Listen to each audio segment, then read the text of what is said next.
Assalamualaikum warahmatullahi wabarakatuh. Pada kesempatan ini saya ingin mencoba sharing terkait penggunaan data panel dengan EFUSE 12.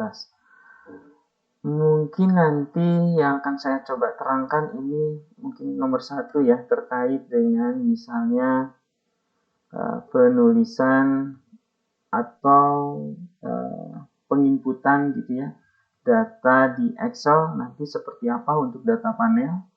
Kemudian yang keduanya misalnya nanti kita akan mencoba melakukan uji asumsi klasiknya gitu ya. Nanti yang akan dibahas di sini terkait dengan normalitas, kemudian nanti terkait dengan heteroskedastisitas misalnya ya. Kemudian nanti terkait dengan multikolinearitas gitu ya. Kemudian nanti terkait dengan autokorelasi. Oke, ini yang mungkin nanti akan kita coba coba bahas. Kemudian yang ketiga, setelah uji asumsi klasik, maka kita akan coba nanti bahas terkait dengan penentuan model panel, gitu ya. Penentuan model panel. Nanti di sini ada uji Chow, gitu ya. Kemudian nanti ada uji Hausman. Nanti ada uji Lagrange gitu ya. Baik. Setelah itu nanti akan saya coba sedikit bahas juga terkait dengan regresi data panelnya gitu ya. Sesuai dengan apa yang didapatkan dari poin nomor 3 atau dari penentuan model panel ini. Kemudian setelah itu saya coba masuk ke di regresi data panel, nanti ada analisis persamaan atau regresi yang didapat gitu ya. Regresi yang didapat dari hasil EFUSE atau output EFUSE-nya. Kalau misalnya ada 7 perusahaan, nanti akan kita coba lihat persamaan untuk perusahaan satu atau regresi untuk perusahaan satu, regresi untuk perusahaan dua, dan seterusnya. Nanti akan kita sedikit analisis di situ. Kemudian yang poin nomor 5-nya nanti kita akan coba bahas juga terkait dengan uji T-nya misalnya ya, atau uji parsialnya. Kemudian nanti yang nomor 5-nya nanti nomor 6 ya. Kita akan coba bahas dengan uji F-nya misalnya sekalian. Dan kita akan coba bahas yang nomor 7-nya misalnya R square-nya ya. R square-nya. Oke. Setelah itu nanti akan dicoba sedikit simulasi terkait dengan pembahasan atau hasil penelitiannya seperti apa. Nanti akan dibahas sedikit. Baik, ini adalah agenda yang nanti akan coba kita kita bahas di kesempatan saat ini. Baik, seandainya saya punya judul penelitian seperti ini. Pengaruh current ratio, debt to equity ratio, dan return on asset terhadap pertumbuhan harga saham pada perusahaan food and beverage yang terdaftar di Bursa Efek Indonesia periode 2019-2023. Dari judul ini, kita sudah bisa mengidentifikasi bahwa ada variabel independennya ada 3, yaitu current ratio, kemudian DER atau debt to equity ratio, dan return on asset. Sedangkan variabel dependennya ini adalah pertumbuhan harga saham. Kita ketahui bahwa variabel independen ini CR, DER, dan ROA ini satuannya adalah persentase. Sedangkan untuk harga saham di dalam datanya itu biasanya datanya data nominal biasa. Agar satuannya itu adalah homogen antara dependen sama independen, maka untuk harga saham saya rubah dari nominal menjadi persentase dengan cara menjadikan harga saham ini jadi pertumbuhan, kurang lebih begitu ya. Caranya adalah seperti ini. Jika saya ingin mendapatkan Misalnya pertumbuhan harga saham untuk tahun 2019 misalnya ya. Untuk mendapatkan pertumbuhan harga saham yang 2019 ini, maka saya butuh data harga saham 2019 dan harga saham 2018 gitu. Jadi saya butuh butuh yang 2018-nya. Sehingga misalnya kalau saya simulasikan, ini misalnya ya 1765 misalnya. Dan di sini misalnya harganya adalah Rp1.467 misalnya ya segini. Maka pertumbuhan harga saham 2019-nya itu adalah sama dengan, kemudian buka kurungnya 2 kali, harga saham kita klik di sini yang 2019-nya, kemudian dikurangi dengan harga saham yang 2018, kemudian kurung tutup, kemudian dibagi dengan harga saham 2018 seperti ini, G11 kurung tutup saja, kemudian dikali 100. Baik, ini harga saham, pertumbuhan harga saham tahun 2019 adalah 20,31%. Jadi ini pertumbuhan, dan begitu seterusnya sehingga kita mendapatkan pertumbuhan harga saham untuk tahun-tahun berikutnya. Tinggal di seperti ini kan rumusnya. Baik,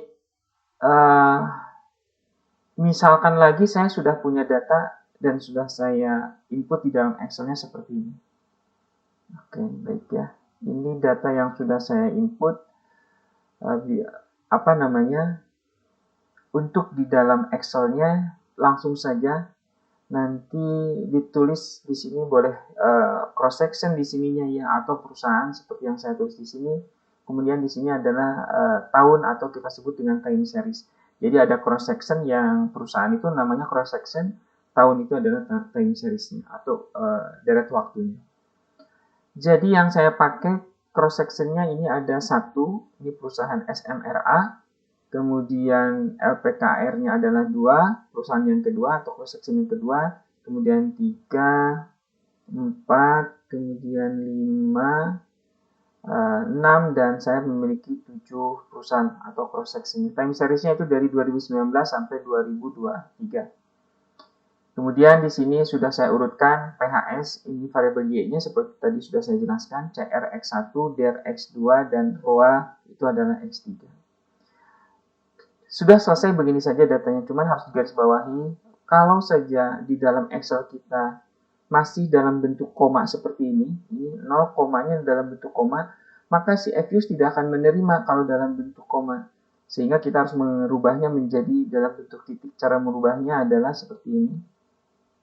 Kita klik file, kemudian cari option, di sini ada option, kemudian klik advance, dan kita ganti di sininya komanya kita ganti dengan titik, dan koma yang di bawahnya, titik yang di bawahnya kita ganti dengan koma, kemudian oke. Maka secara otomatis ini sudah berubah menjadi titik. Baik, tahap penginputan data ke dalam Excel selesai sampai di sini. Jadi urutannya seperti ini saja ya urutannya. Kemudian kita coba masuk ke dalam Fuse sekarang. Baik, di dalam Fuse bisa langsung klik yang ini, atau kalau tidak ada muncul kita klik file untuk mengimpor data dari Excel tadi masuk ke dalam Fuse. Kita klik open, klik foreign data. Kemudian kita cari data yang tadi ada. Misalnya saya simpan di sini. Oke. Ini datanya. Oke, kemudian bisa langsung finish, tapi kita cek aja masih ketika kalau klik finish maka nanti akan muncul yes or no. Nanti yang diklik no.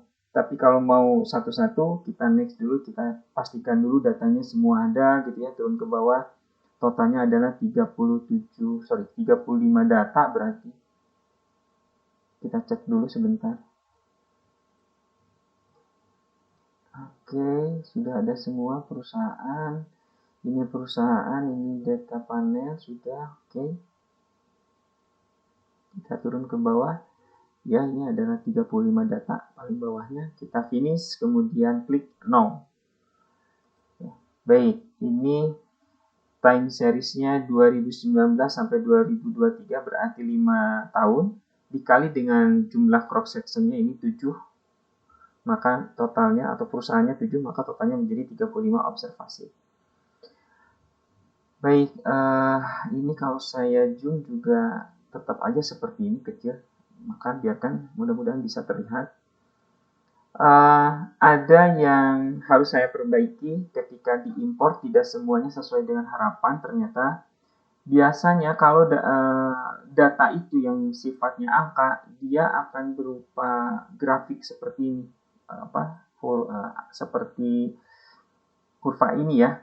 Nah, padahal pertumbuhan harga saham itu angka, tapi dia ditulisnya ABC. Untuk merubahnya, maka kita klik reset saja, Ctrl C, kemudian Ctrl V. Kita ganti misalnya pakai sembarang dulu, PHSS, misalnya nanti kita rename, kemudian OK. Nah, si PHSS-nya kita buka dan PHS-nya kita buka. Oke, jadi ada seperti ini. Kemudian kita klik edit, kita copy saja di sini, Ctrl C, boleh pakai S display, boleh pakai using high precision juga boleh, high precision. Kita OK saja, kemudian kita pastikan di sini atau paste di sini, Ctrl V. Selesai, kita turun ke bawah, sudah terisi semua. Kemudian close, ini juga close. Kita delete yang ini, delete. Yes, sehingga ini bisa kita rename menjadi pertumbuhan harga saham. Baik, yang berupa huruf ini perusahaan saja berupa huruf gitu ya. Jadi itu maksud saya supaya menghindari kesalahan pada saat proses pelakuan regresi nanti. Baik, langkah selanjutnya keyboard yang CTRL yang ada di keyboard kontrol, kita pencet CTRL-nya, kontrolnya kita pijit, kemudian jangan dilepas, kemudian pilih variabel Y-nya, PHS, kemudian X1-nya tadi CR, kemudian DER, dan ROA. Usahakan pada saat ngeklik sesuai urutan yang kita kehendaki. Kalau saya memang urutannya dimulai dari Y. Jadi Y, X1, X2, X3 tadi saya ulangi. Kontrolnya saya pencet, saya pijit, kemudian dimulai dari Y, klik 1, kemudian X1, kemudian X2-nya DER, dan X3-nya ROA. Gitu. Sesuai urutan. Kalau salah ngeklik, ulangi dengan ngeklik sembarang ya. Baik. Kemudian klik kanan Open as Group. Tujuannya untuk melihat apakah data sudah ada semua, dan sudah ada, kita close saja. Kalaupun mau kita berikan name, silahkan berikan name, nanti akan muncul di jendela yang pertama tadi. Kita klik name, kalau mau diberikan nama silahkan, kalaupun sesuai dengan defaultnya aja biarkan saja, nggak apa-apa. Oke, nah nanti akan muncul di sini grupnya, ya. Untuk ngeklik itu biasakan di yang ada warnanya ini, kita klik kanan lagi di yang ada warnanya, kemudian Open as Equation. Baik, nanti akan seperti ini, akan muncul seperti ini. Kalaupun langkah tadi diabaikan, saya bisa ngeklik dengan yang lain caranya, misalnya seperti ini, kemudian klik quick, kemudian estimation equation. Nah di sini, jadi di sini kita klik manual, berarti kalau tadi kan pakai tinggal klik-klik saja, berarti kalau di sini kita ngetik, dimulai dari variabel Y-nya, maka PHS, kemudian spasi CR, spasi DER, spasi ROA, kemudian spasi C. Nah ini bentuk yang sama dengan yang tadi kita coba pakai ngeklik, tidak dengan nulis. Pak, apakah boleh ini C-nya di paling belakang sini? Padahal C itu adalah pembeda apakah variabel Y-nya yang mana, X-nya yang mana. Boleh di belakang, nggak jadi masalah. Tapi kalaupun mau dipindah ke antara dependen dan independen, boleh. Maka saya pindah ya, C-nya saya hapus dulu. Kemudian saya pindahkan C-nya ke sini sebagai pembeda antara variabel dependen dan independen. Jadi ini dependennya ini, spasi C, spasi CR. Nah, ini baru kelihatan PHS-nya itu adalah dependen, ini sebelah kanan dari C itu berarti independen gitu ya. Baik, kita klik OK saja. Baik, ini sudah muncul persamaan atau jendela utamanya, itu yang disimbolkan dengan sama dengan ini. Kalau biasakan untuk memberikan nama, biarkan sesuai default, biar muncul nanti di sini. Nah, di sini muncul. Tujuannya ketika ini terclose, kita tidak perlu ngetik atau ngeklik yang langkah tadi. Ngeklik yang misalnya CTRL-nya kita pijit, kemudian dimulai dari PHS, klik CR, klik, supaya tidak begitu, maka tadi langsung diberikan nama dan muncul jendela utama kita yang tanda sama dengan ini. Kita klik tanda sama dengan, kemudian ini muncul lagi. Oke, dari sini kita akan uji langkah seperti langkah awal yang tadi. Kita penulisan data panel sudah, kita masuk ke uji asumsi klasik dengan uji normalitas, heteros, multicol, dan auto. Yang poin nomor 2 sekarang ya. Baik. Poin nomor 2 diawali dengan uji normalitas. Kita klik view uji normalitas, kemudian klik normalitas yang ini. Klik selesai, ini uji normalitas. Untuk penjelasannya nanti kita selesaikan saja dulu ya EVIUS-nya, supaya sampai selesai nanti baru kita akan bahas satu persatu. Baik, ini uji normalitas selesai. Setelah selesai, usahakan dengan freeze, kita klik freeze, kemudian kita berikan nama uji. Di dalam EVIUS tidak bisa pakai spasi, dia nggak mau kalau pakai spasi, maka pakai underscore saja untuk memisahkannya. Normalitas gitu ya.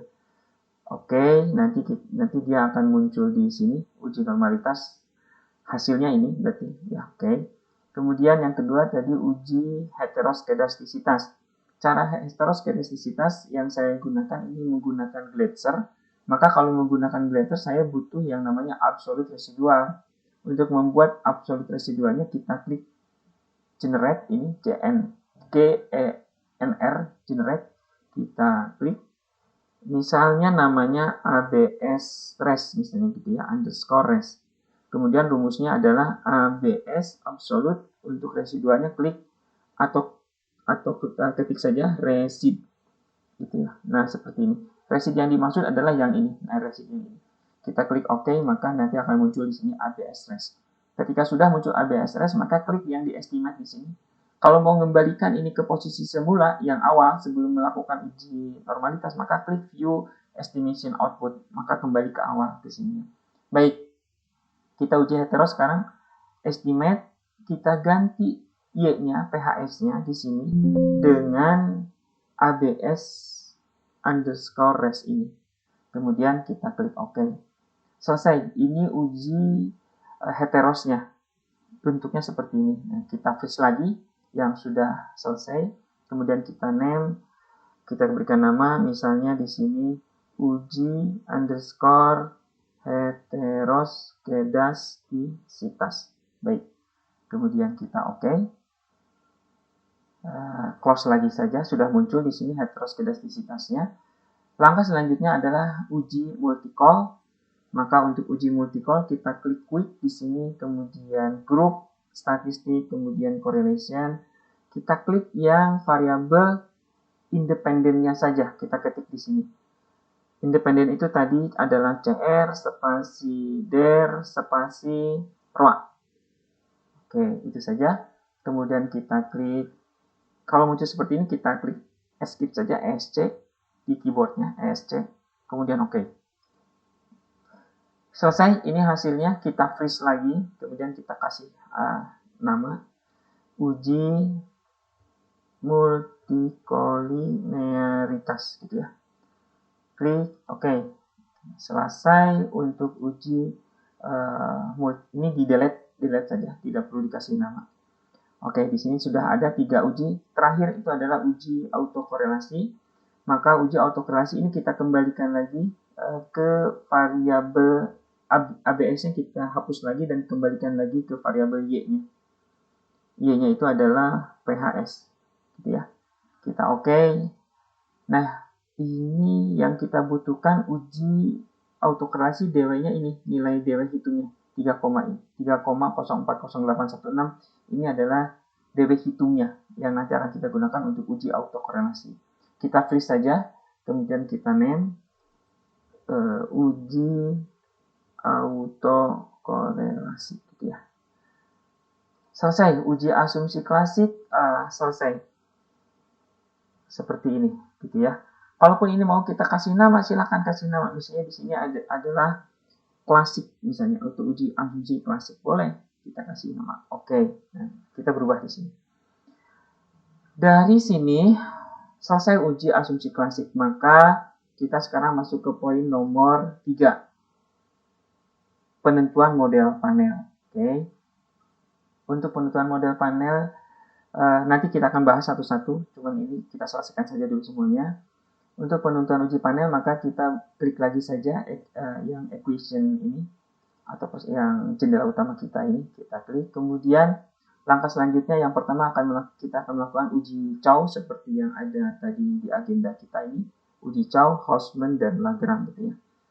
Kita mulai dari estimate, kemudian klik panel option di sini. Untuk uji Chow, maka cross sectionnya kita ganti ke dalam fix. Nah, gini. Ini untuk melakukan uji Chow ya. Kita oke saja. Kemudian kembali ke view. Kemudian kita klik di sini fix or random effect testing. Kemudian kita masuk ke redundant fix effect likelihood ratio gitu ya. Kita klik saja di sini. Nah, selesai. Nanti yang akan kita bandingkan adalah nilai ini gitu ya. Sementara kita freeze, nanti kita akan bahas, kita freeze saja dulu. Kemudian kita name di sini, kita name. Misalnya di sini uji Chow gitu ya, uji Chow. Kemudian oke di sini. Uji Chow sudah muncul. Kemudian kalau mau kembali ke tampilan utama, ini estimation output. Kalaupun tidak dikembalikan juga tidak masalah gitu ya. Kemudian kita akan masuk ke uji Hausman. Kita klik lagi ke uji Hausman, itu berarti panel optionnya kita ganti menjadi random di sini, gitu ya, menjadi random. Kemudian oke. Baru nanti kita dari sini klik view lagi. Dari sini kita ambil yang Hausman test yang di bawahnya di sini. Kita klik. Selesai, ini nanti akan kita bahas, nanti akan kita bandingkan ini. Kemudian kita freeze lagi, kemudian kita name, maka di sini adalah uji Hausman gitu ya. Baik. Kita klik Hausman. Kita close lagi. Kemudian langkah selanjutnya uji Lagrange. Bisa saja kita, apakah nanti harus ada uji Lagrange? Tergantung nanti hasil analisis kita, tapi kita klik saja dulu nggak apa-apa. Uji Lagrange, maka ini harus kembali ke none, ke sini ke none, posisinya di none. Kemudian kita oke, maka uji Lagrange-nya kita bisa ambil dari sini, Lagrange multiplier. Kita klik, baru nanti ini hasilnya yang kita bandingkan ini. Nah, ini nilai ini dibandingkan dengan tingkat signifikansi gitu ya. Baik, kita freeze, name, kemudian di sini uji Lagrange gitu ya.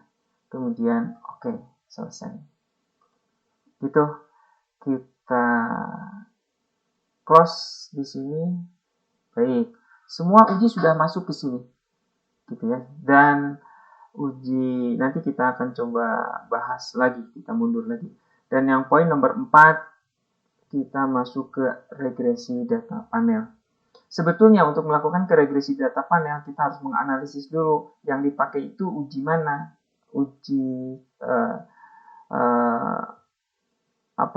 modelnya itu apakah CHAM, Common Effect Model, atau FEM, Fixed Effect Model, atau RAM, Random Effect Model. Tergantung dari hasil uji Chow, Hausman, ataupun Lagrange nanti yang akan kita coba analisis gitu ya. Tapi untuk uji regresi data panelnya kira-kira seperti ini, nanti akan kita coba bahas ulang lagi saja ya. Oke, kita klik untuk uji ini ya, yang nomor 4 ya, regresi data panel. Caranya adalah prox, kemudian reset di sini, unstack, kita klik di sini. Kemudian kita tulis di sini perusahaan ya. atau cross sectionnya perusahaan. Kemudian di sini itu adalah klik tahun saja. Kemudian page-nya kita isi dengan panel misalnya gitu. Nanti akan muncul di sebelah sini. Kita oke saja, muncul sini panel gitu ya. Nah, ini jendela utama. Kalau yang tadi itu adalah sama dengan, yang di sini itu sama dengan, maka yang kalau di panel ini menjadi P. Kita ganti saja supaya tidak membingungkan, kita ganti dengan panel. Gitu ya. Nah, dari sini nanti kita masukkan, kita double klik saja P-nya, yang di sini, double klik, kemudian muncul seperti ini, kita estimate, klik estimate, kemudian masukkan dependent variable itu adalah PAS, kemudian diakhiri dengan tanda tanya. Kemudian masukkan ke sini C itu adalah konstantanya, di spasi, kemudian masukkan CR-nya, tanda tanya lagi. Kemudian spasi lagi, masukkan there, tanda tanya lagi. Itu ketentuan tanda tanyanya harus dipakai tanda-tanda tanya, kalau enggak dia nggak mau melakukan regress di CFUs-nya gitu. Kemudian spasi lagi. Kita coba masukkan yang X3-nya itu adalah ROA, kemudian tanda tanya. Nah, karena data yang digunakan untuk setiap variabel itu memiliki jumlah yang sama, datanya itu, maka diklik balance sample. Kecuali untuk perusahaan 1, misalnya 10 tahun, misalnya untuk perusahaan 2 itu misalnya 6 tahun, perusahaan 3 beda-beda, maka si balance sampelnya jangan diklik. Gitu ya. Kalau ini kita klik karena sama. Nah, kenapa disimpan di sini, nggak di atas ataupun nggak di bawah? Si peneliti boleh saja menyimpan di atas atau boleh saja menyimpan di bawah.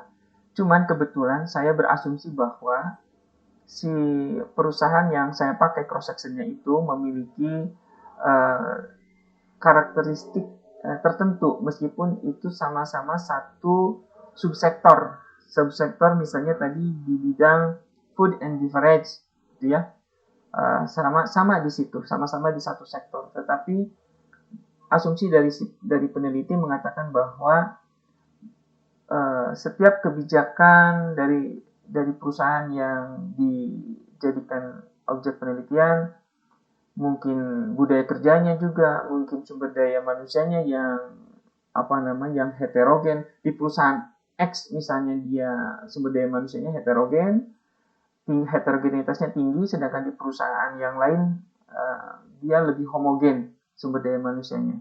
Kemungkinan karakteristik dan budayanya juga akan berbeda, sehingga ini akan memberikan pengaruh yang berbeda terhadap setiap perusahaan tadi. Maka saya sebagai peneliti misalnya menyimpannya di sini, gitu ya, menyimpannya di perbedaan yang nanti hasil FUS-nya akan memberikan perbedaan di konstantanya atau di interceptnya, kemudian yang akan memberikan juga perbedaan di koefisiennya, gitu ya. Maka saya simpan di tengah sini. Nah, terkait dengan cross section yang mau dipakai itu fix, random atau CHEM. Nah, ini kalau saya klik CHEM, yang terpilih modelnya itu CHEM, maka di sini none.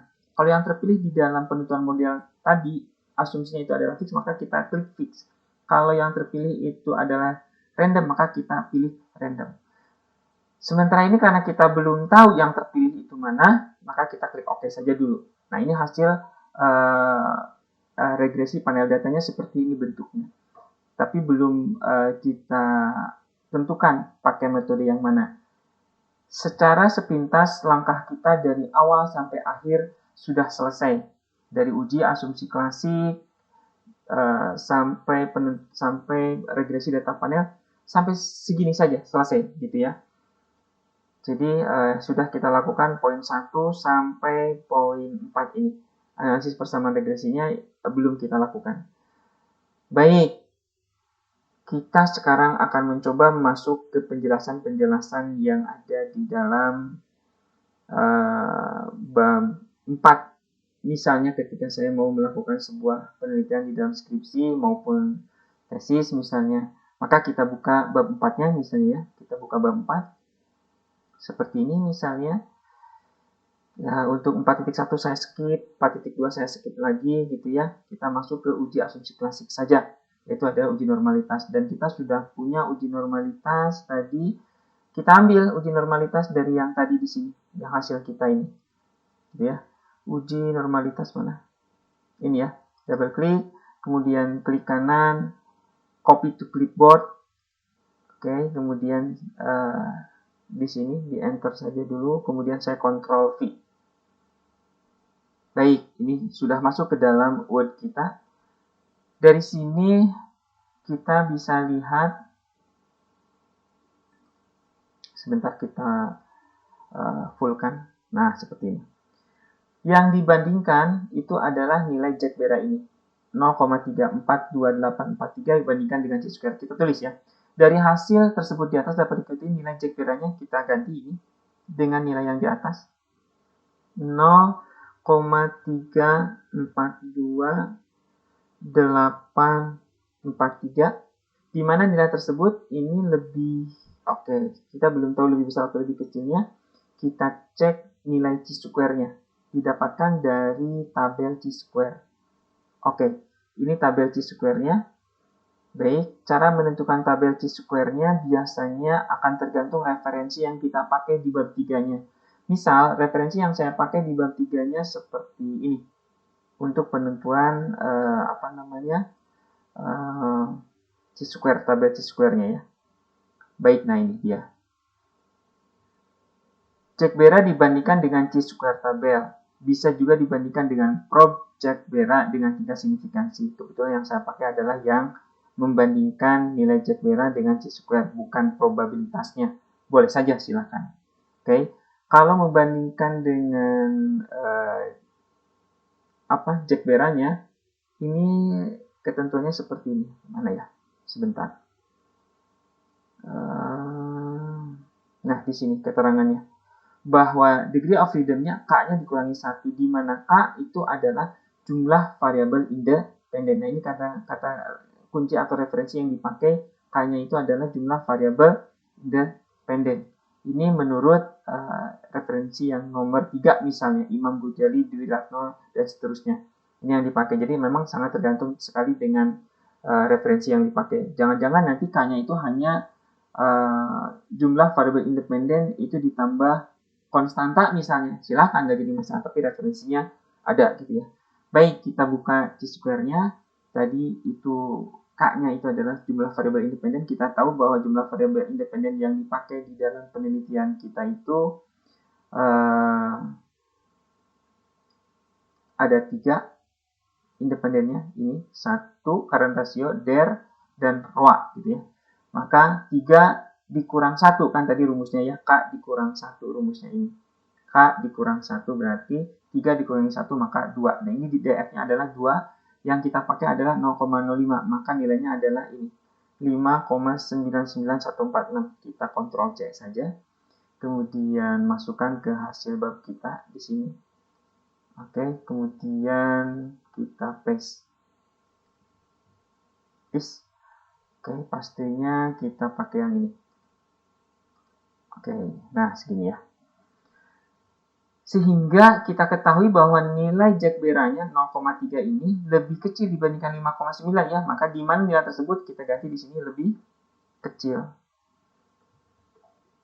Jika dibandingkan dengan nilai tabel C-square 5% yaitu 5,9146. Sehingga dapat disimpulkan bahwa H0 ditolak, artinya residual terdistribusi secara tidak normal. Kita cek dulu di bab 3-nya, kita nulis apa H0-nya. H0 itu residual terdistribusi secara normal. Kalau ini ditolak, maka ini yang diterima. Maka tidak terdistribusi secara normal. Harapan kita sebagai peneliti, maka H0 ini adalah diterima. Kalau H0 diterima, maka data kita bagus gitu ya. Kita cek ketentuannya. Misalnya ketentuannya seperti ini. Jika nilai Jack Bera lebih besar dibandingkan C-square tabel, maka residual berdistribusi tidak normal. JB-nya lebih besar dibanding C-square tabel, maka tidak normal ya. Sedangkan jika JB-nya lebih kecil dibandingkan C-square tabel, maka residual berdistribusi secara normal.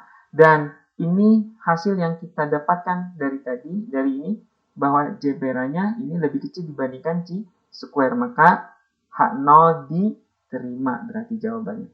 Sehingga disimpulkan bahwa H0 diterima gitu ya. Artinya residual terdistribusi secara normal gitu ya. Selesai nih di bab 4-nya untuk uji normalitas. Oke, ini hanya prolog saja, silakan untuk bisa dikembangkan atau hanya begini saja juga menurut saya sih cukup lah ya untuk prolog atau kata pengantar sebelum masuk ke hasil uji normalitasnya. Baik, selanjutnya itu adalah uji heteroskedastisitas. Oke, yang ini misalnya saya delete saja dulu. Oke, kita ambil dari yang abuse-nya tadi.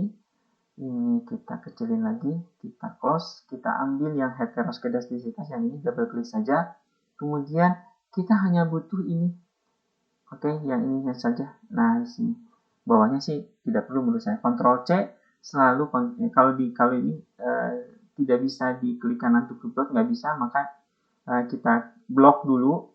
Nggak bisa nggak ada klik copy to clipboard, nggak ada. Kita blok saja dari sini. Kemudian kita klik kanan atau Ctrl C boleh. S display. Oke. Kemudian kita masukkan ke bab 4-nya di sini Ctrl V. Baik ya. Seperti ini kalau mau diluruskan silakan. Ininya sumber data diolah. Oke. Misalnya begini ya. Baik. Nah, yang perlu kita garis bawahi untuk uji heteroskedastisitas itu, kita fokus di angka ini. Oke, di angka yang saya kuningkan. Nah, nilai ini, nilai untuk variabel CR, probabilitas untuk variabel DER, probnya untuk variabel ROA, semua nilainya harus lebih besar dibandingkan 0,05 atau alfa 5%. Kalau semuanya lebih besar, maka tidak ada masalah heteroskedastisitas, begitu kurang lebih. Nah, ini 0,6 lebih besar dibandingkan 0,05, 0,0543 lebih besar dibandingkan 0,05, 0,15 lebih besar dibandingkan 0,05. Jadi secara cepat kita bisa menentukan, oh tidak ada masalah heteros nih, gitu ya. Kalaupun mau menulis di dalam bab 4-nya, maka berdasarkan hasil output uji heteroskedastisitas di atas dapat diketahui bahwa nilai prob untuk variabel independen CR, DER, dan ROA ini ya, semuanya memiliki nilai angka lebih besar dari tingkat signifikansi 5%, yaitu X1-nya kita ambil di sini. Kita masukkan ke sini gitu ya. Kita ganti misalnya. Kemudian begitu seterusnya. Untuk S2 juga kita ambil lagi di sini. Kemudian kita blok di sini. Kemudian pastinya harus pasti. Ini biar sama dengan yang di setelannya ya. Oke, Ctrl C lagi, kita ganti di sini. Selesai gitu ya. Sehingga dapat disimpulkan bahwa koefisien variabel independen yang digunakan tidak ada yang signifikan secara statistik, maka dapat disimpulkan gitu ya, harusnya bahasanya. Maka dapat disimpulkan bahwa gitu ya, bahwa data yang digunakan di dalam model penelitian gitu ya, tidak mengandung masalah heteroskedastisitas. Sudah begitu. Nah, selesai nih untuk uji heteros. Kemudian untuk uji multikoliniaritas, ini di bab 4-nya ya. Kita masuk ke abuse lagi. Ini kita delete dulu biar hasilnya sama dengan yang saya contohkan. Ambil dari sini, ini close saja. Kemudian ambil multicolnya, double klik di sini muncul seperti ini. Kemudian di blok saja dari sini. Oke, seperti ini. Ctrl C, S display. Baik, kemudian masukkan ke sini, Ctrl V. Klik di sini, kemudian geser ke sini untuk menggesernya. Baik. Nah, ini menggunakan bukan ini. Di bab 3-nya itu berarti kita harus menggunakan yang namanya matrik korelasi ini ya. Nah, ini namanya. Menggunakan matrik korelasi. Uji multikolinialitas dilakukan untuk melihat apakah terjadi hubungan linear yang kuat antara variabel bebas dan persamaan regresi berganda. Berikut di bawah ini adalah hasil uji multikolonialitas dengan menggunakan matrik korelasi. Ini pun sudah saya cantumkan di referensi di bab 3-nya, dan biasakan kita juga mencantumkan itu di bab 3-nya sebagai dasar dalam pengerjaan kita di bab 4-nya. Jadi dasarnya ada di sini. Jadi saya memberikan referensi bahwa uji multikolonialitas itu bisa dengan FIF gitu ya, bisa dengan kriteria kasar Klein rule of thumb gitu ya, atau dengan ini matrik korelasi. Dan matrik korelasi yang kita pilih karena menurut saya ini yang lebih sederhana dalam proses pengerjaan di FUS ya. Gitu ya, baik. Jadi ini sudah. Kemudian CR, DER, dan ROA-nya kita analisis. Dari sini misalnya kita coba analisis. Maka cara menganalisisnya membandingkan nilai CR ini dengan nilai DER. Nilainya adalah sekian, dan CR ini yang pertama kita analisis, yang kedua CR dengan ROA ini yang kita analisis, kemudian yang belum DER dengan CR sudah kan ya, tadi DER dengan CR, jadi ini tidak perlu dilihat lagi. Kemudian DER dengan DER otomatis tidak perlu, kalau yang sama nilai 1 tidak perlu kita analisis. Maka yang belum adalah DER dengan ROA. Nah ini yang belum. Jadi 1, 2, yang ini 1, 2, dan 3. Sisanya yang lain tidak perlu kita lihat angkanya. Karena sama gitu ya. ROA dengan CR sudah ini gitu ya, ROA dengan CR. Kemudian ROA dengan DER juga sudah tadi. Ini DER dengan ROA. Jadi sudah nilainya. Jadi kita hanya melihat 1, 2, dan 3. Berdasarkan hasil output matrik korelasi uji multikolonial di atas dapat diketahui bahwa variabel independen CR dan DER, gitu ya, kita saya ganti ini, CR dan DER memiliki nilai angka korelasi sebesar ini. Kita ambil CR dan DER-nya,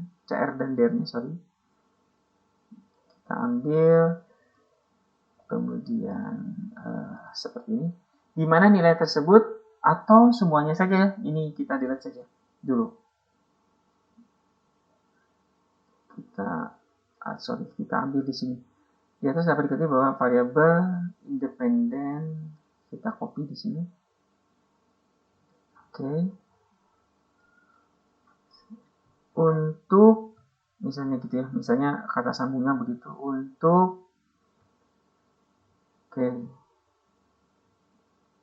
Untuk variabel independen CR dan ROA sekarang gitu ya, memiliki nilai angka korelasi, kita ambil yang ini CR dan ROA-nya. Kita ambil dan kita ganti di sini.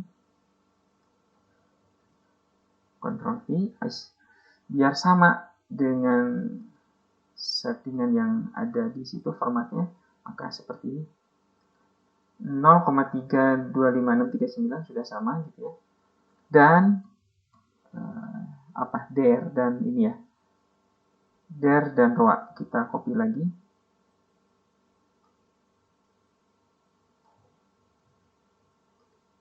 Dan untuk misalnya variabel independen DER dan ROA memiliki nilai angka korelasi sebesar ini. Copy, simpan di sini. Oke, kemudian pastinya value aja. Oke. Nah, gitu ya. Saya baca lagi. Berdasarkan hasil output matrik korelasi, di atas dapat diketahui bahwa variabel independen CR DER memiliki nilai angka korelasi sekian, untuk variabel independen CR dan ROA memiliki sekian, dan untuk variabel independen DER dan ROA memiliki nilai angka korelasi sekian. Di mana nilai tersebut semuanya gitu ya, semuanya lebih kecil dari 0,08 sebagai nilai cut off yang ditentukan oleh peneliti gitu ya, oleh ahli gitu ya, baik itu dalam bukunya ataupun dalam jurnal yang ditulis oleh ahli ini gitu ya. Sehingga dapat disimpulkan bahwa variabel bebas yang digunakan dalam penelitian ini yaitu CR, kemudian DER dan ROA tidak mengandung masalah multikolonialitas gitu ya. Jadi semuanya nilainya lebih kecil dibandingkan 0,8 atau nilai cut off-nya, maka dikatakan tidak ada masalah multikolonialitas. Selesai itu untuk uji multikolonialitas. Maka kita masuk sekarang ke uji autokorelasi. Kita hapus lagi yang ini. Oke, kita ambil yang kita kecilin, klik yang tengah sini, kecilinnya, kemudian kita close. autokorelasinya kita ambil yang ininya saja. Kita coba besarkan. Oke, kita blok dan Ctrl C as display. Kemudian kita Ctrl V saja. Baik. Ini hasilnya. Oke. Baik, yang kita bandingkan adalah nilai ini untuk autokorelasi, nilai ini. Kemudian saya mempunyai tabel alat bantu, ini sebetulnya hanya alat bantu saja. Oke, kita ke bawahkan biar jelas.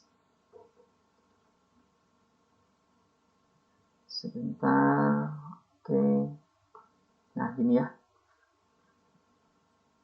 Ini alat bantu saja untuk memudahkan kita dalam melakukan analisis uji autokorelasinya. Nilai ini saya ambil, Ctrl C, kemudian saya simpan di desktop. Desktop itu adalah Durbin Watson yang sudah kita hitung, atau DW hitung. Kalau ini adalah DW stat, gitu ya. Durbin Watson stat atau Durbin Watson hitung, atau tulisnya D saja, enggak DW, gitu ya. Baik, nilainya sudah saya masukkan. Nah, untuk menentukan nilai kritis ini, kita dapatkan dari tabel DW. Oke, kita buka tabel DW-nya. Ini tabel DW-nya. Oke, kemudian tabel DW-nya itu cari yang, kalau ini kan 1% ya. Kita cari yang 5%-nya. 5%-nya ada di sini. Nah, ini dia 5%. Baik. Nah, untuk menentukan mana K yang dipakai itu K1, K2, K3, K4, yang mana yang dipakai dan N-nya gimana. Kembali saya ingatkan untuk bisa mencantumkan penentuan tabel DW-nya itu ada di bab 3. Misalnya saya coba cek di bab 3-nya apakah sudah saya masukkan belum. Sebentar. Oh, ini sudah ya. Ini ya. Bahwa dalam menentukan nilai pada tabel DW gitu ya, digunakan level 5% tadi sudah kita cari 5%-nya. Dan jumlah amatan langsung berarti jumlah amatan kita di dalam contoh ini adalah 35 N-nya. Dan K-nya adalah jumlah variabel bebas plus intercept. Nah, K-nya ini berbeda-beda menurut referensi atau menurut ahli yang nanti akan kita jadikan referensi. Oke, jadi untuk yang saya pakai ini adalah jumlah variabel bebas ditambah intercept. Intercept ini adalah konstanta. Jadi kalau variabel bebasnya itu tadi adalah CR, DER, dan ROA, maka ditambah intercept, maka total menjadi ada 4 K-nya itu ya. Ini referensinya menurut Imam Ghazali lagi. Baik, kita cek di sini di tabel DW-nya. K-nya itu adalah tadi 3 ditambah intercept ya. Maka jadi K-nya 4. Berarti di sini ya, di kolom yang ini. Kemudian N-nya itu tadi 35 ya. Ini barisan ini. Barisan 4, 35. Nah, ini 35 ini ya. Baik, ini DL dan ini DU. Jadi kita punya dua data yang harus kita ambil. Kita ambil yang 1,22-nya dulu, kita masukkan ke tabel bantuannya ini di sini. Kita klik 22, kemudian yang Durbin Watson batas atasnya ini 1,726 DU-nya ya, 1,726 Durbin Watson upper atau batas atas. Ini lower berarti batas bawah, Durbin Watson lower-nya. Baik, ini sudah selesai. Kemudian kita akan mencoba menghipotesiskan ke dalam area yang ada di bab 3 ini. Nah, jadi harapan kita sebagai peneliti, tentu si DW hitungnya itu berada di daerah lebih besar dibandingkan DU dan lebih kecil dibandingkan 4 kurangi DU. Ada di sini, di wilayah 2 ini. Kalau di sini, di 0 lebih besar dibanding 0 dan lebih kecil dibandingkan DL, di daerah A ini, maka ini ada masalah gitu ya, ada masalah autokorelasi. Di sini juga ada masalahnya tidak dapat ditentukan apakah ada masalah autokorelasi atau tidak, maka disebut daerah ragu-ragu. Sama di sini daerah ragu-ragu dan di sini ada autokorelasi negatif, kalau di sini ada autokorelasi positif. Jadi diterangkan lebih jelasnya ada di sini di bab 3 ini ya, di tabel ini. Jadi harapan kita menerima H0 ini tidak ada autokorelasi, maka ini harapannya H0 diterima gitu ya. Maka kembali ke sini. Oke, sekarang kita tentukan DL-nya itu tadi adalah 1,22, kita ganti di sini 22 dan DU-nya di sini 1,726 dan 4 dikurangi DU. Kita cek 4 dikurangi DU berapa? Kita pakai kalkulator saja biar cepat. 4 dikurangi DU-nya adalah 1,726, maka nilainya 2,274 gitu ya. Dan 4 dikurangi DL berarti nilainya 4 dikurangi DL itu 1,22 ya. 4 dikurangi 1,22. Maka nilainya adalah 2,778. Selesai gitu ya. Nah, sedangkan hasil yang saya kuningkan ini, hasil DW statnya atau DW hitungnya ini, D-stat ini, nilainya itu adalah ada di sini, di daerah lebih besar dibandingkan di sini, lebih besar dibandingkan 4 dikurangi DL dan lebih kecil dibandingkan 4 gitu ya. Nah, di sini. Sehingga kita tahu, oh kalau di situ berarti ada masalah autokorelasi negatif. Tahu dari mana? Dari yang ada di bab 3 tadi, di sini. Gitu ya. Nah, di sini. Menolak H0, ada autokorelasi negatif. Berarti di sini nih, tuh. Ya, lebih besar dibanding 4 kurangi DL, D-nya, dan lebih kecil dibandingkan 4. Kita cek di sini, lebih besar dibandingkan 4 kurangi DL, dan lebih kecil dibandingkan 4. Jadi di sini, menolak H0 ada autokorelasi negatif. Kalau menolak H0, kalau ini ditolak H0-nya, maka H1 yang diterima. Berarti ada autokorelasi yang positif, gitu artinya ya. Baik, kita coba analisis di sini. Berdasarkan hipotesa tes DW di atas dapat dilihat bahwa pada tingkat kepercayaan 95% didapatkan dari, karena tabel DW-nya yang kita pakai tadi 5%, maka 100 dikurangi 5%, 100% dikurangi 5%, maka 95% gitu ya, tingkat kepercayaannya. H0 ini ditolak, H0 ditolak. D-stat gitu ya. D-stat berada di daerah apa ini? D-stat berada di daerah autokorelasi mungkin ya gitu ya. Untuk kata-katanya tidak menjadi baku, silakan untuk dikembangkan, atau kata-katanya silakan untuk dikoreksi secara redaksi gitu ya. D-stat berada di daerah yang mengandung, boleh gitu ya, yang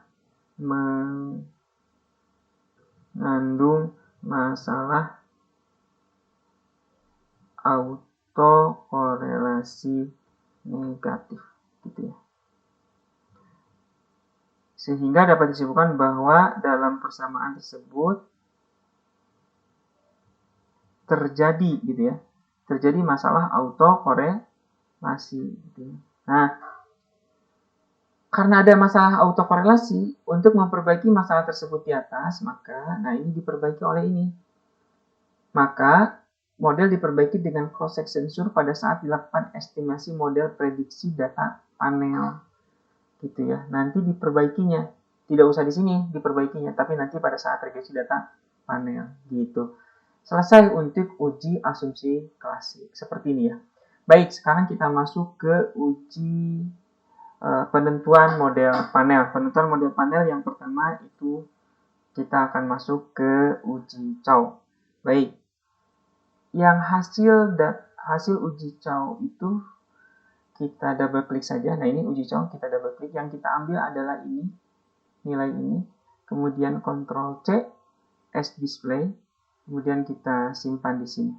Nah, gitu. Udah gitu saja. Kemudian kita geser ke sini untuk merapikan. Silakan nanti. Kemudian langsung saja ya. Dari tabel di atas ini dapat diketahui bahwa nilai prob ini, nilai prob itu prob cross sectionnya F-nya itu adalah sebesar, kita ganti 0,7622, di mana nilai tersebut lebih besar dari nilai tingkat signifikansi 5%, sehingga H0. Nah, untuk H0 ditolak atau diterimanya, kita kembali lagi ke bab 3-nya untuk sebagai referensi atau panduan yang kita pakai dalam mengerjakan bab 4. Jadi bab 3-nya penting banget gitu ya. Baik, nah ini uji Chow atau uji statistik F gitu ya. Ketentuannya adalah kalau H0 itu mana? Nih, H0 itu adalah common effect model. Kemudian kalau H0 ditolak, maka yang terpilih adalah fixed effect model. Jadi, uji Chow itu adalah uji untuk menentukan apakah model itu CHEM atau FEM. Gitu ya, CHEM atau FEM. Baik, kriterianya ada di sini. Kalau nilai cross section F-nya lebih besar dibandingkan 5% katanya, maka H0 diterima. H0 diterima, maka itu yang terpilih adalah modelnya common effect model gitu ya. Tapi kalau lebih kecil dibandingkan 5% cross section F-nya, maka H0 yang terpilih, maka H0 itu ditolak dan yang terpilih adalah fixed effect. Oke. Kita lihat sekarang di bab 4-nya yang tadi, di mana nilai tersebut lebih besar. Nah, ini lebih besar dibandingkan tingkat signifikansi, sehingga H0 ditolak kalau lebih besar. Ini ya, H0, oh lebih kecil, H0 diterima, maaf. Oke, H0 diterima. Nah, kita ganti di sini, sehingga H0 diterima, gitu ya. Dengan kata lain, uji regresi panel dengan menggunakan common effect atau CHEM. Common effect. Ya, menggunakan common effect model. Nah, gitu. Atau kita biasa menyebutnya dengan CHEM. Oke, gitu ya. Nah, common effect model. Langkah selanjutnya yang harus kita lakukan adalah uji berikutnya, itu adalah uji Lagrange. Kenapa? Karena uji yang Hausman-nya itu tidak diperlukan untuk contoh ini. Jadi gini, kalau yang Chow itu memilih apakah CHEM atau FEM gitu kan? FEM, fixed effect model, itu adalah uji Chow. Uji Chow ini adalah uji untuk memilih gitu ya. Untuk memilih CHEM atau FEM. Kalau yang terpilihnya CHEM, maka langkah selanjutnya adalah uji Lagrange, langsung ke sini. Tapi kalau yang terpilih adalah FEM ini, maka langkah selanjutnya adalah uji Hausman gitu. Nah, seandainya yang terpilih adalah FEM, seandainya, karena yang untuk penelitian kita ini, contoh ini yang terpilih adalah CHEM. Seandainya yang terpilih adalah FEM, maka kita ambil nih yang FEM di sini. Kita close yang ini, kemudian yang uji Hausman berarti.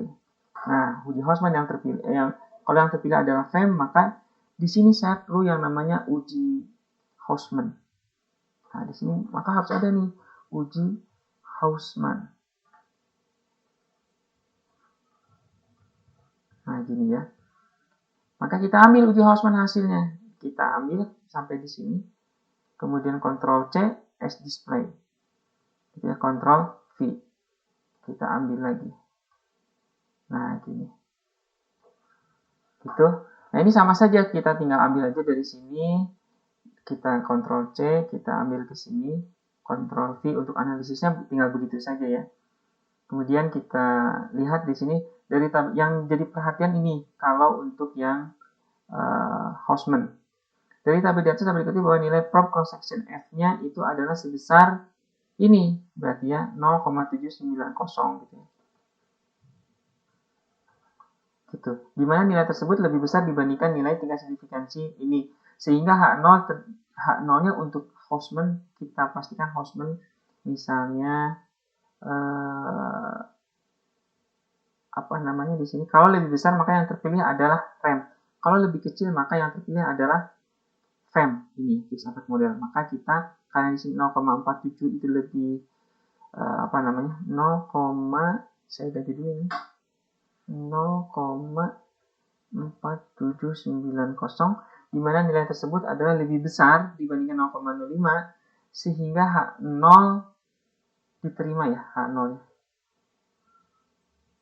ya, H0 diterima, maka yang terpilih adalah random effect model gitu ya.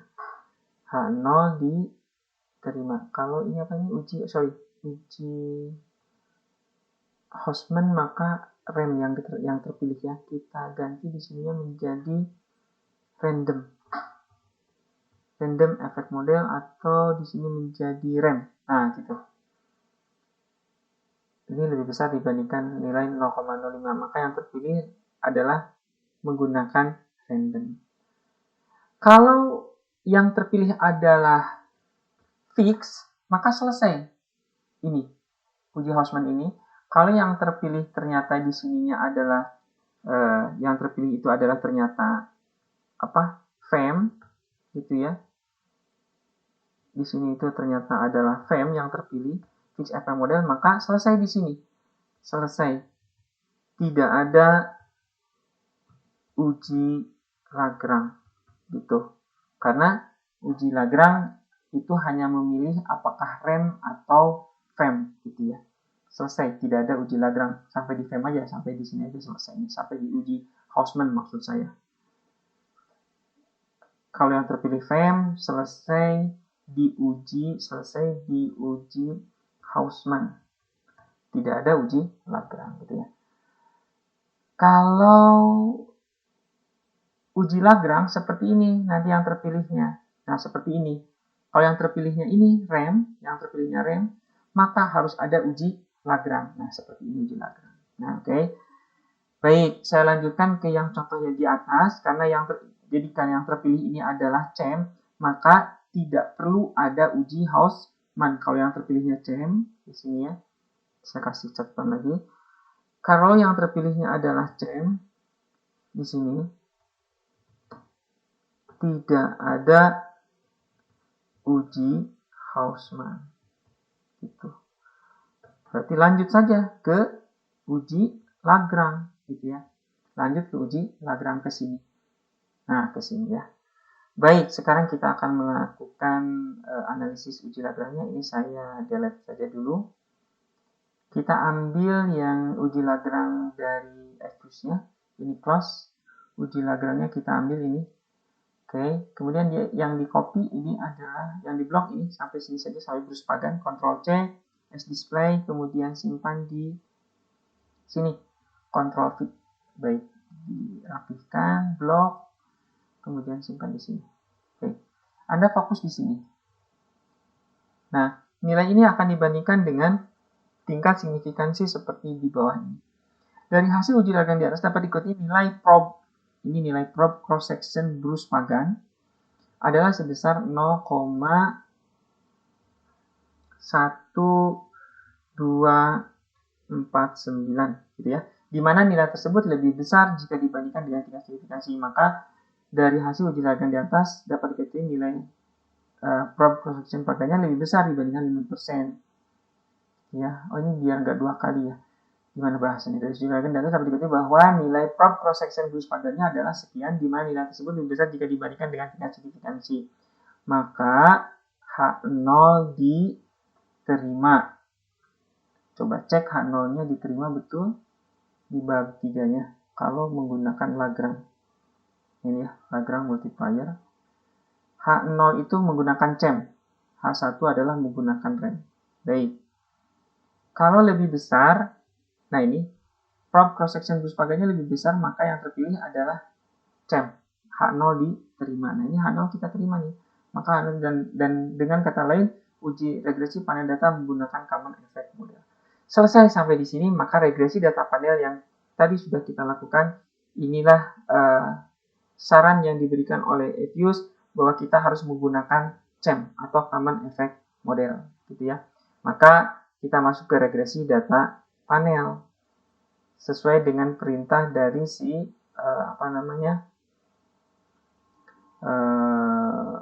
fuse-nya ya. Baik, kita masuk ke sini, kita close, kita ambil panel datanya ada di sini, panel klik, kemudian jadi uji yang tadi sudah selesai ya, uji penentuan model, maka kita klik panel, ada di sini di bawah. Oke, ini kita blok, kemudian kita sebelum di blok di estimate dulu karena tadi belum dipastikan cross sectionnya. Karena yang terpilih itu tadi adalah CEM, maka kita klik di sini none. Balasnya sudah. Kemudian tadi pada saat uji asumsi klasik terjadi masalah autokorelasi, gitu ya. Maka kita klik di sini untuk perbaikannya cross section sur PCSE kita klik di sini. Ya, dan untuk memastikan semua masalah uji asumsi klasik itu kita terbebas dari masalah uji asumsi klasik, untuk memastikannya, maka berikan saja di sini bobot cross section weight misalnya. Ini untuk membersihkan masalah multikolinialitas atau heteroskedastisitas dengan menggunakan pembobotan cross section ini. Kita klik OK. Kemudian ini dia hasil dari regresi data panel kita ya.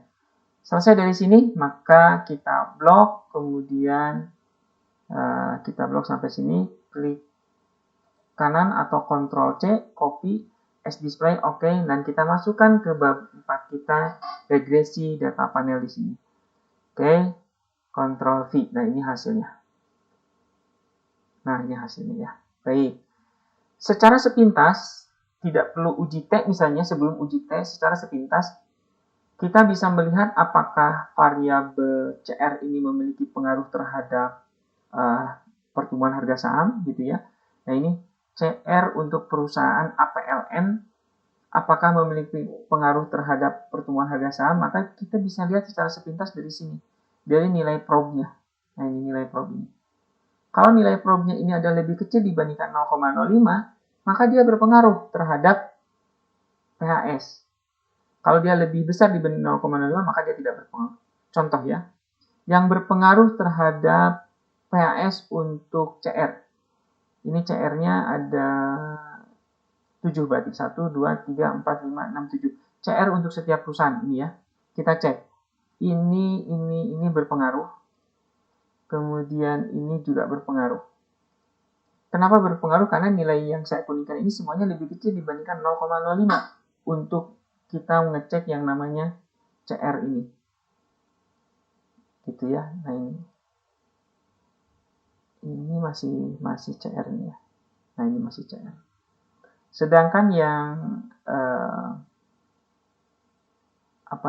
yang saya birukan ini berarti tidak memiliki pengaruh si CR-nya terhadap pertumbuhan harga saham. Jadi cara membacanya adalah CR memiliki pengaruh terhadap pertumbuhan harga saham pada perusahaan APLN, gitu ya.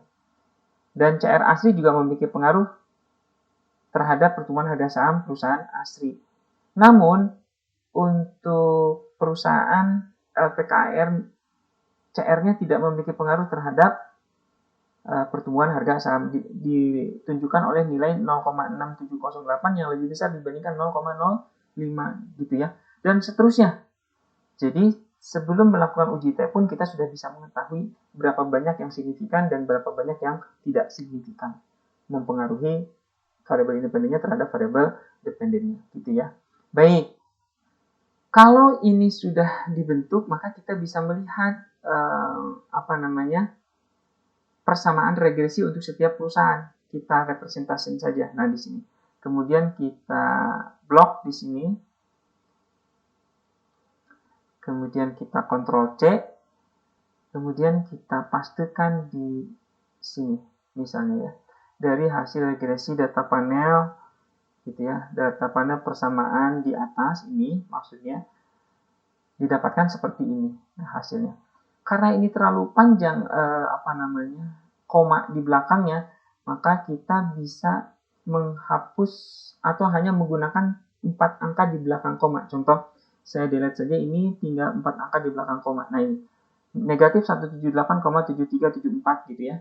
Kemudian ini juga sama, kita hapus. Kemudian yang dipakai karena di sini 9, maka di sini adalah menjadi 2 gitu ya. 7162. Begitupun ini juga sama. Kita ambil, kemudian ini 4 gitu ya. Satu lagi. 1244 dan ini juga sama, jadi berapa? 7107 gitu ya.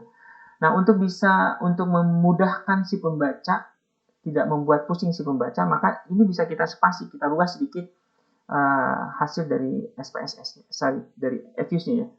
PHS spasi AS APLN, nah ini pertumbuhan harga saham untuk perusahaan APLN. Kemudian juga ini CR-nya kita berikan spasi, berarti CR untuk APLN-nya, sehingga nanti ada perbedaan, mudah untuk membedakan mana yang variabel, mana yang perusahaan. Gitu ya. Baik. Si tanda bintang kalau mau dihilangkan juga silakan, kalaupun tidak juga silakan. Atau Anda mau membuatnya seperti ini, APLN-nya kita kecilkan supaya bisa terlihat langsung, boleh nih gitu ya. Seperti ini silakan gitu ya. APLN kita kecilkan ke bawah dengan mijit kontrol, di blok dulu, kemudian kontrol sama dengan ke bawahnya gitu ya. Jadi dia nanti akan ke bawah. Blok lagi, kontrolnya dipijit, kemudian klik sama dengan, maka dia ke bawah. Boleh seperti ini, jadi kelihatan banget bahwa ini variabelnya ada, dan untuk perusahaan mana nih, perusahaan ini, persamaan ini untuk perusahaan mana, untuk perusahaan APLN. Begitu seterusnya untuk yang bawahnya, sama seperti ini gitu ya. Di satu kasus bisa jadi seperti ini. Ini saya ambil yang ini ya, yang persamaan keduanya kasusnya. Misalnya saya ambil yang mana, yang ini misalnya. Saya ambil ini, saya blok. Nah, di satu kasus kalau menemukan seperti ini, nah misalnya di sini adalah tambah. Nah, seperti ini. Ada nilai 2 di depan seperti ini. Nah, seperti ini. Di sini tidak memiliki variabel, di sini juga tidak memiliki variabel. Maka yang ini kita bisa kita berikan sebuah pengertian bahwa ini adalah konstanta. Nah, nilai ini harus kita tambahkan gitu kurang lebih ya. Jadi misalnya dari situ kita kecilin dulu angkanya ya. Misalnya saya hapus menjadi 4 misalnya. Kemudian ini juga 4 angka di belakang koma, ini juga sama. Ini juga sama. Ini juga sama. Nah, untuk yang ini, oke sebentar, ini biar sama dengan di atasnya, saya kecilkan biar jelas. Gitu ya, oke. Kemudian ini juga sama.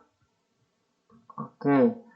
Nah, ini nanti ditambahkan saja, misalnya contoh ya, negatif, ini kan negatif 71 berapa?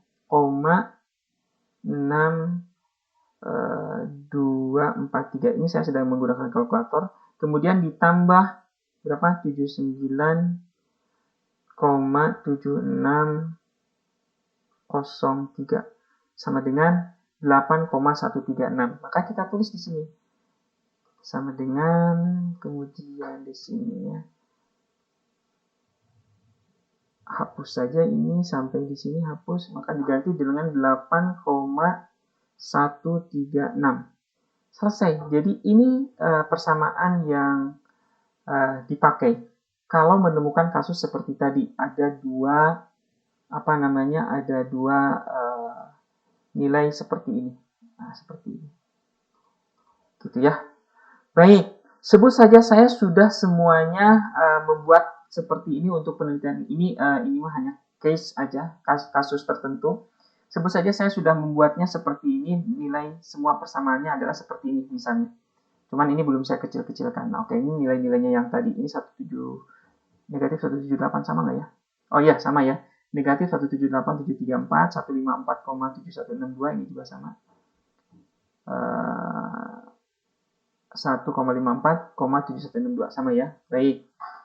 Semua sudah dikecilin, sudah dibuang menjadi 4 angka di belakang koma. Ini semuanya. Jadi terbentuklah 7 persamaan sesuai dengan jumlah cross section atau dengan jumlah perusahaannya. 1, 2, 3, 4, 5, 6, 7. Sehingga asumsi kita bahwa terjadi pengaruh yang berbeda-beda terhadap setiap perusahaan ini diberikan oleh konstanta dan koefisien yang berbeda, seperti yang saya sebutkan di sini. Ya. Dari persamaan-persamaan tersebut di atas ini, maka dapat diketahui bahwa variabel independen CR, ini ya, CR, DER, dan ROA yang digunakan pada penelitian ini memiliki pengaruh yang berbeda terhadap variabel dependennya ini, PHS. Pada penelitian ini memiliki pengaruh yang berbeda terhadap variabel dependen pertumbuhan harga saham pada setiap perusahaan. Hal ini dapat dilihat pada konstanta dan koefisien yang berbeda dari setiap perusahaan. Ini konstantanya. Kita bisa lihat yang APLN negatif 178, yang A5 79, dan begitu seterusnya. Ini berbeda. Untuk koefisiennya juga sama. Ini berbeda setiap koefisien. Ya. Dan untuk semua variabel juga berbeda. Baik, kita dari sini saya mencoba untuk memberikan warna kuning di persamaan yang paling atas, tujuannya untuk memberikan analisis dari persamaan ini. Satu saja yang kita analisis gitu ya, yang ini saja, yang paling atas misalnya. Jadi analisisnya seperti ini.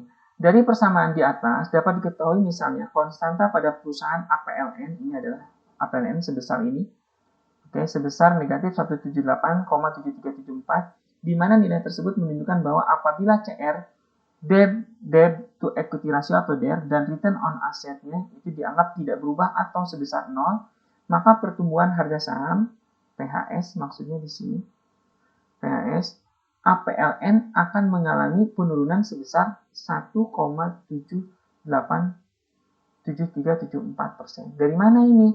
Ini negatif ini saya ganti dengan bahasa penurunan, gitu ya. Karena negatif ini yang di atas ini menunjukkan sebuah hubungan. Kalau positif berarti kalau variabel independennya naik, maka dependennya ikut naik. Tapi kalau ini misalnya negatif, dependennya naik, maka dependennya turun. Independennya turun, maka dependennya naik. Dia kebalikan, berbanding terbalik. Gitu ya. Jadi nilai 178,7374 dikalikan 100 nilainya menjadi 1,78 dan satuannya menjadi persen. Mengalami penurunan sebesar 1,78. Jadi negatifnya tidak perlu kita tulis kembali, tidak perlu ya. Baik, dari persamaan tersebut juga dapat diketahui misalnya apabila CR ini, maksudnya apabila CR ini, nah ini nilai ini 1547162 ya. Mana tadi? Ini ya. Mengalami kenaikan sebesar 1%, maka hal ini akan menyebabkan pertumbuhan harga saham atau PHS perusahaan APLN mengalami peningkatan sebesar sekian. Gitu. Nilai ini didapat dari mana? Sama. Nilai yang ini 154,7162 dikalikan 100 maka menjadi 1,547162. Kenapa naik? Karena di sininya adalah positif. Jadi di sininya apabila mengalami kenaikan, ini kata kuncinya, apabila mengalami kenaikan, kalau ini naik, maka PHS juga akan mengalami peningkatan, akan naik juga. Ini ditunjukkan oleh tanda yang positif, gitu ya. Begitu juga dengan DER, perusahaan APLN, apabila mengalami peningkatan 1%, maka hal ini menyebabkan pertumbuhan harga saham atau PHS perusahaan APLN mengalami penurunan. Kita cek betul nggak mengalami penurunan. Untuk DER-nya, ya mengalami penurunan. Sebesar berapa? Sebesar 57,1244 kalikan 100 berarti 0,57. Ini ya, 0,571244. Ya betul, mengalami penurunan karena di atas adalah minus ya. Begitupun untuk persamaan yang ROA, apabila terjadi peningkatan sebesar 1%, maka PHS akan mengalami penurunan. Coba kita cek. Ya, mengalami penurunan sebesar 3,34. Oke, selesai sampai sini. Ini analisis untuk persamaan yang pertama. Apakah perlu semua persamaan ini kita jelaskan? Menurut saya sih tidak perlu. Maka saya membuat penjelasan seperti ini. Penjelasan di atas akan berlaku untuk semua persamaan-persamaan lainnya. Namun yang membedakan pengaruhnya apakah akan meningkat atau mengalami penurunan. Tergantung dari tanda positif atau negatif dari setiap koefisien masing-masing variabel. Gitu. Ya, baik. Untuk asumsi yang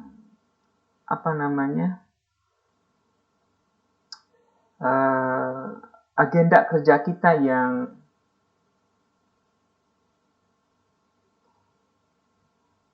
empat selesai sampai di sini. Analisis persamaan sudah selesai. Maka kita masuk ke yang 5, gitu ya.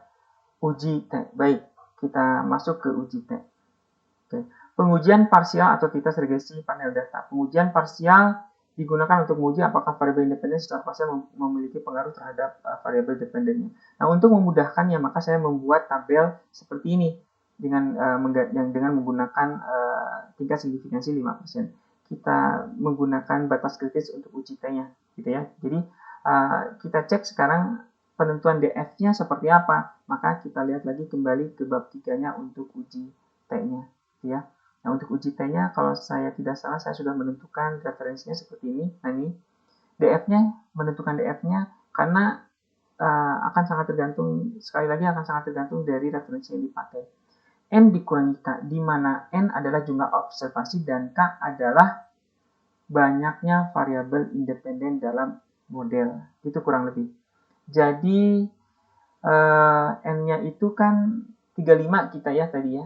N-nya, jumlah data cross section-nya ada 35. Kemudian K-nya itu adalah di sini adalah jumlah variabel independen. Nah, ini banyaknya variabel independen. Ini ya, banyaknya variabel independen. Maka yang kita miliki variabel independennya ada 3. Ini menurut siapa? Menurut Imam Ghazali juga, referensi yang saya pakai. Kemudian kita kembali lagi ke sini. Oke. Kita membutuhkan tabel T. Kita cari tabel T di sini. Ini dia tabel T. Kita turun ke bawah. Nah, ini dia. Baik. Di tabel T ini ada yang satu arah, ini one tail, dan ada yang 2 arah, ini adalah two tail, gitu ya. Perbedaannya, teman-teman nanti biasanya di hipotesis penelitiannya di bab 2, kalau hipotesisnya berbunyi seperti ini, diduga variabel CR memiliki pengaruh secara positif terhadap pertumbuhan harga saham. Garis bawahi kata-kata positif. Nah, ketika kita menyebutkan pengaruhnya itu positif atau negatif, maka sebaiknya yang digunakan itu adalah one tail. Artinya 5%-nya yang dipakai adalah kolom yang ini. Kolom yang ke berapa? Keempat ya, 1, 2, 3, 4, kolom yang keempat di sini. Tetapi kalau di hipotesis di bab 2-nya itu adalah menyebutkan seperti ini, diduga variabel CR memiliki pengaruh terhadap pertumbuhan harga saham. Hipotesis barusan tidak menyebutkan positif atau negatifnya, maka sebaiknya menggunakan yang two tail, yang ini.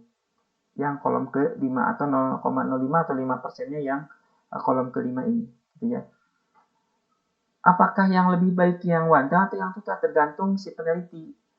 Apakah peneliti merasa ragu dengan hasil penelitian orang lain yang mengatakan bahwa variabel CR ini memiliki pengaruh secara positif terhadap pertumbuhan harga saham? Kalau ragu, maka ya sudah, berarti kita menggunakan yang two tail saja. Tetapi kalau yakin karena didukung dengan teori yang mengatakan juga bahwa CR itu juga memiliki pengaruh terhadap ROAS secara positif, itu menurut teori dan menurut hasil penelitian orang lain, maka ya sudah, yang kita pakai adalah yang one tail saja, gitu ya, yang ini, gitu ya. Sebut saja saya masih ragu untuk menentukan arah positif atau negatifnya, maka saya menggunakan yang ini. Baik ya. Kemudian untuk DF-nya tadi sudah kita tentukan, N-nya adalah 35 dikurangi K. K-nya adalah jumlah variabel independen, maka totalnya menjadi 35 dikurangi 3 menjadi 32. Turun ke bawah, nilai ini 32 dan kolom yang ke-5. Ini ya nilainya. Oke, 1, 2, 3, 4, 5 ini. Jadi nilai ini adalah nilai T tabelnya. Kita masukkan ke sini nilai T tabelnya. Oke. Nilainya sekian dan ini menjadi 32. Oke, selesai tabel T, penentuan tabel T. Baru kita masuk ke perhitungan T hitungnya atau T statistiknya. karena kita punya 7 perusahaan, maka kita menganalisisnya juga per perusahaan tadi, gitu ya, kurang lebih. Kita kembali ke sini, misalnya view estimation output. Nah, kembali ke sini. Baik, jadi saya punya 7 perusahaan ini ya, APLN, ASRI, CTRA, LPKR, dan seterusnya sampai di sini. Baik, jadi yang pertama adalah yang saya bahas APLN-nya. Baik, hasil pengujian tes statistik pada perusahaan, misalnya gitu ya, APLN. Nah, gitu. Tadi ada 3 variabel independen, maka saya coba tambahkan di sini. Nah, gitu ya. Atau saya copy bisa ya. Tambah di sini. Saya hilangkan dulu ininya apa? Garis tengahnya.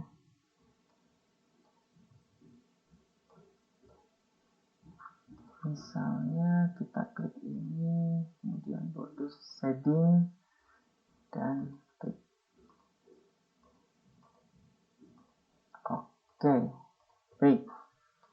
Di sini variabel independennya tadi adalah CR, kemudian DER, dan ROA. Oke. Tes statistiknya seperti yang kita sudah tadi lihat, di sini ada tes statistik. Kita ambil di sini nilainya. Tes statistik untuk CR APLN ya. Untuk CR APLN maka kita klik di sini. Kemudian kita Ctrl C, S display, kita simpan di sini. Nah, di sini kemudian kita paste value supaya tidak merubah format.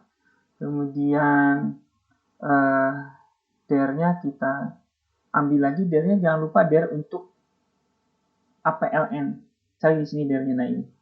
Nah, ini DER-nya. Kita ambil Ctrl C. Oke. S display. Gitu ya. Baik. Oke.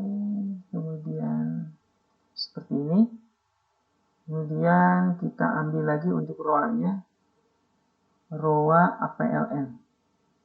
ROA APLN. Oke. Ctrl C, S display. Masukkan lagi ke sini. Kemudian paste. Nah, seperti ini. Baik. Sekarang sudah terisi semuanya. CR untuk APLN, DER untuk APLN, dan ROA untuk APLN. Untuk bisa memutuskan hipotesis itu apakah diterima atau ditolak, maka kita harus mengetahui kriteria yang ada di bab 3 untuk uji P-nya, gitu ya. Jadi H0 itu variabel independen yang digunakan itu tidak memiliki pengaruh. Tentu harapan kita H0 ditolak sebagai peneliti tentu ya. Tetapi kalaupun H0 itu diterima artinya tidak memiliki pengaruh variabel independennya juga tidak masalah. Bahkan itu menurut saya lebih baik, karena di situ ada fenomena-fenomena yang mengatakan bahwa kejadiannya tidak berpengaruhnya CR terhadap ROA, terhadap pertumbuhan harga saham, ini tidak sesuai dengan teori. Nah, kenapa? Nah, ini justru lebih menarik menurut saya, gitu ya. Tidak harus selalu memiliki pengaruh, gitu ya. Baik, kita harus tahu dulu H0 dan H1-nya. Yang H0 itu berarti tidak memiliki pengaruh, dan H1 itu adalah memiliki pengaruh. Baik. Ketentuannya seperti ini. Jika, saya bikin mudah. Saya bikin coba mudah ya. Saya coba jelaskan lagi di sini. Untuk T hitung itu ada yang positif. Saya coba perbesar. T hitung itu ada yang positif dan ada yang negatif. Nah, gitu ya. Kalau yang positif seperti ini. Jika T hitung, saya ulangi, jika T hitungnya itu lebih besar dibandingkan T tabel, ya, maka H0 ditolak. Kalau ditolak, maka H1 yang diterima. Tadi catatannya kalau H0 ditolak, maka memiliki pengaruh. Kalau ini H0 ditolak, maka memiliki pengaruh nih. independen mempengaruhi variabel dependen H1 yang diterima. Kalau ini H0 ditolak, H1 yang diterima. Gitu ya. Jadi ini ketentuannya. Jika T hitung lebih besar dibandingkan T tabel, maka H0 ditolak, artinya memiliki pengaruh gitu ya. Kemudian otomatis jika kebalikannya jika T hitung lebih kecil, maka H0 diterima. Artinya variabel independen yang sedang kita coba bahas itu tidak memiliki pengaruh, diterima. Tidak memiliki pengaruh terhadap dependennya gitu ya. Ini kalau dia positif. Bagaimana kalau negatif? Si T hitungnya gitu ya. Kalau ini negatif, T hitungnya, maka di sini jika negatif T hitung lebih besar dibandingkan negatif T tabel, maka H0 ini diterima kebalikannya. Diterima gitu ya. H0 diterima. Jika negatif T hitung lebih kecil dibandingkan negatif T tabel, maka H0 ini ditolak kebalikannya. Kalau ini ditolak. Gitu ya. Nah, ini ketentuannya. Jadi kalau T hitungnya itu adalah positif, yang harapan kita sebagai peneliti tentu yang ini, gitu ya, harapannya. Kalau dia negatif, harapannya tentu yang ini. Berarti teori yang dipakai oleh kita benar bahwa variabel independen itu memiliki pengaruh terhadap variabel dependen. Harapannya yang saya warnakan tentu saja. Kalaupun tidak memiliki pengaruh, ini menjadi yang menarik menurut saya. Kita membutuhkan analisis lebih tajam lagi dari hasil penelitian kita itu, ya, mengenai fenomena-fenomena kenapa variabel ini tidak memiliki pengaruh terhadap variabel dependen ini, kenapa? Nah, ini justru malah lebih keren menurut saya. Ya, baik. Kembali ke yang tadi di sini. Nah, T tabelnya, T hitungnya kita tahu ini adalah positif. T tabelnya ini adalah 2, sekian, T hitungnya adalah 2,4. Ingat bahwa kalau positif lebih besar maka H0 ditolak. Maka ini kita ganti H0 ditolak. Kemudian di sini kita tulis saja signifikan, artinya berpengaruh ya, signifikan pada, ada nggak di bawah, alfa 5%. Nah ini signifikan pada alfa 0,05 atau 5%. Di sini ya. Oke. Nah, gini. Terus kalau negatif bagaimana? Ingat, kalau negatif saya nulisnya seperti ini. Negatif T hitung, T tabelnya ikut menjadi negatif. Padahal di T tabel tidak ada tadi yang negatif nilainya. Di T tabel itu, mana T tabel ini ya, yang di atas. Nah, ini tidak ada nilai negatif tuh di sini. Tetapi karena gara-gara negatif T hitung, maka T tabelnya ikut-ikutan negatif. Berarti analisisnya seperti ini. Negatif 1,8757307 dibandingkan dengan negatif 2,03693, gitu bahasanya. Karena nilai negatif 1 dengan negatif 2 lebih besar dibanding negatif 1, maka ini H0 diterima kalau lebih besar. Gitu ya. Maka di sininya adalah tidak signifikan, gitu kan? Coba lihat di sini, nih lihat. Kalau negatif T hitungnya lebih besar dibanding negatif 1, maka H0 diterima. Kalau H0 diterima berarti tidak ada pengaruh variabel DER terhadap pertumbuhan harga sahamnya gitu ya. Untuk ROA juga di sini negatif 0,8, dia lebih besar dibandingkan dengan negatif 2. Maka ini juga sama, H0 diterima tidak signifikan. Selesai untuk yang perusahaan yang pertama. Misalnya saya mau membuat analisisnya untuk mempertajam lagi, silakan. Berarti dari misalnya tabel di atas dapat diketahui sebagai berikut di bawah ini, misalnya gitu ya, sebagai berikut di bawah ini. Oke, seperti itu. Kemudian kita masukkan di sini variabel independen CR gitu ya, ini kita ganti ini menjadi variabel independen CR.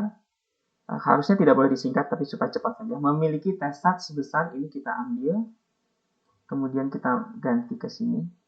Yang nilainya lebih besar dari T tabel. T tabelnya ini kita ambil lagi. Kita copy lagi. Masukkan ke sini. Dari T tabel ini 0 dengan alfa 0,05 atau 5%. Ini harusnya boleh gitu, boleh saya pakai yang 5%. Yang ini, gitu ya. Sehingga hipotesis H0 ditolak. Maka dapat disimpulkan bahwa secara parsial variabel CR, gitu ya, memiliki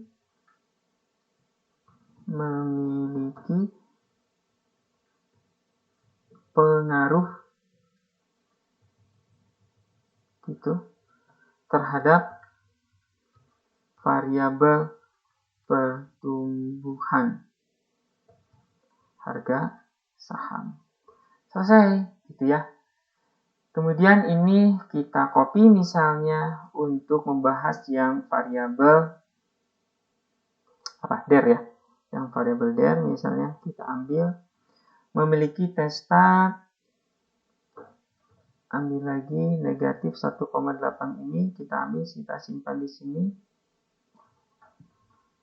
Yang nilainya lebih besar ya, nilainya lebih besar dari negatif. Jangan lupa di sini harus tulis negatif T tabel. Maka di sini kita tulis negatif 2,0393. Ini kita jadikan negatif di sini. Sehingga hipotesis H0 diterima gitu ya. Diterima. Maka dapat disimpulkan bahwa secara parsial variabel DER tidak memiliki pengaruh terhadap variabel pertumbuhan harga saham. Selesai. Begitupun dengan yang ROA. Ini tinggal diganti saja ROA-nya. ROA memiliki testat sebesar berapa ini? Negatif ini sekian, gitu ya. Masuk ke sini. Yang nilainya juga lebih besar dari sekian, dan kesimpulannya bahwa ROA tidak memiliki pengaruh terhadap harga saham. Selesai. Dan begitu seterusnya, Anda tinggal copy saja dari sini, gitu ya.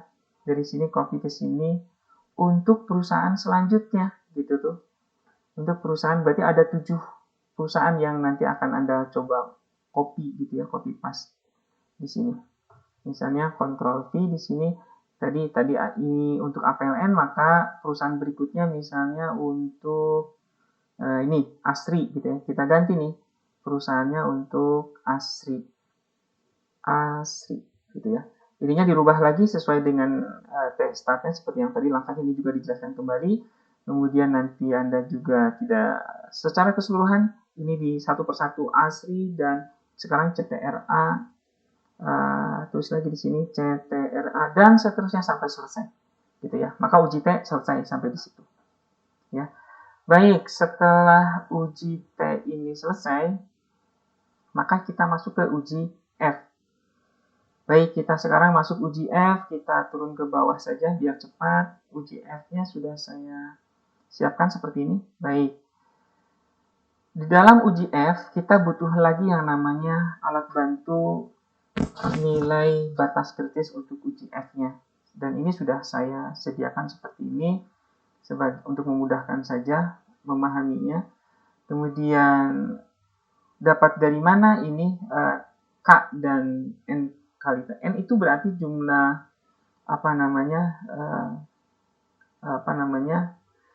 waktunya, dan T-nya itu adalah N itu adalah jumlah cross section ya. T itu berarti adalah jumlah waktunya. Kalau N dikali T berarti kan tadi 7 dikali 5 ya. Berarti 35. 35 dikurangi K. Nah, K-nya itu apa? K-nya itu maka kembali lagi ke bab 3-nya, kita cek di bab 3-nya apakah sudah saya masukkan di sini. Nah, di sini. Nah, karena yang digunakan adalah data panel, maka dari N1 dulu ya. Nah, ini N1.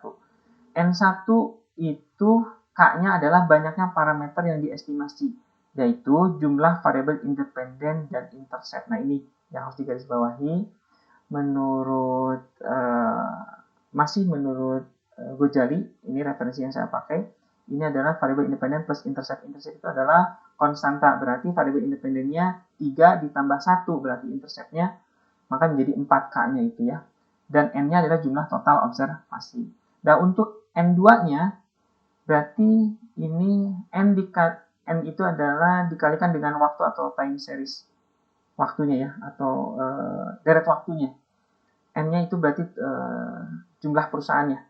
7 dikali 5, 35. Maka dikurangi 3, 35 dikurangi 4. Maaf, K-nya itu adalah ini, 4. Berarti 31 nanti. Oke, kita masuk ke tabel F-nya. Ini tabel F-nya. Oke, di sini. Kemudian alat bantunya di sini. Tadi itu adalah 4 gitu ya. 3 variabel independen ditambah konstanta atau intercept menjadi 4. 4 dikurangi 1 menjadi 3 di sini. N2-nya 7 dikali 5, 35. 35 dikurangi 4. Maka menjadi 31. Gitu ya. Maka N1-nya 3, N2-nya 31. Cek N1-nya 3 ini. N2-nya 31. Berarti kolom ke berapa nih? Kolom ke 1, 2, 3. Kolom ke 3, 31. Nilainya 2,91. Maka T tabel di sini adalah nilainya 2,91. Selesai tabel F-nya. Selesai tabel F-nya. Kemudian kita mengambil hasil F hitung yang didapatkan dari regresi data panel. Misalnya kita ambil regresi data panelnya ini. Nah, ini F hitungnya. Nah, ini.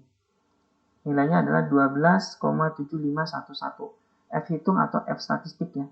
Kita ambil S display saja, oke. Kemudian kita simpan di sini. Kita pastinya value biar formatnya nggak berubah. Ini sekian. Kemudian kita bandingkan nilai ini, kita bandingkan dengan ini, gitu ya. Kalau lebih besar sesuai dengan ketentuan yang ada di bab 3, ini ketentuannya. Jika F stat lebih besar dibandingkan F tabel, maka H0 ditolak. H0-nya gimana H0-nya? Semua variabel independen secara bersama-sama tidak berpengaruh. Kalau H0 ditolak, maka berarti berpengaruh artinya ya. Kalau H0 ditolak, maka H1 yang diterima artinya variabel independen secara bersama memiliki pengaruh secara bersama-sama. Kita cek di sini. Nilai F stat hasil regresi panel data memiliki F stat sebesar 12,07511 yang nilainya lebih besar dari F tabel, yaitu sebesar 2,91. Oke. Kalaupun rada rancu bahasanya boleh diginiin. Lebih besar dibandingkan F tabel buka kurung 2,91 boleh. Terserah nggak itu mah ya. Pada tingkat kepercayaan 95% sehingga hipotesis H0 ditolak. Maka dapat disimpulkan bahwa secara bersama-sama variabel independen yang digunakan di dalam model mempengaruhi variabel dependen. Selesai nih untuk uji F-nya gitu ya. Maka langkah selanjutnya setelah uji F selesai itu adalah R-square. R-square-nya seperti ini, diambil dari mana? Diambil dari ini. Nah, ini R-square-nya. 0,97 sekian. Kita Ctrl C. S display oke saja, masukkan ke bab 4 sekarang. Oke, ke sini kita simpan di sini. Oke, pastinya paste value saja. Oke. Terdapat pada persamaan nilai R-square dalam penelitiannya adalah sebesar sekian. Nilai tersebut menunjukkan bahwa ini dikalikan 100%. Berarti menjadi berapa? 97,89 gitu ya. 97,89. Kemudian sisanya berarti variabel harga, nilai tersebut menunjukkan bahwa 97,89 variabel pertumbuhan ya. Variabel pertumbuhan harga saham dapat dijelaskan oleh variabel CR, kemudian DER, dan ROA gitu ya. Ini variabel variabel dependennya gitu ya. Baik. yang terdapat dalam model, dan sisanya berarti 100% itu dikurangi dengan 97,89, maka nilainya adalah 2,11% nilainya. Sisanya sebesar 2,11% ditentukan oleh variabel lain yang tidak dimasukkan ke dalam model, gitu ya. Dari hasil regresi juga diperoleh nilai adjusted R-square-nya didapat dari sini, bawahnya. Ini yang di bawahnya, Ctrl C, S display, masukkan lagi ke sini. Kita ganti dengan nilai ini. Artinya telah mengalami penyesuaian perubahan variabel tak bebas dapat tidak bebas, variabel tidak bebas, gitu ya.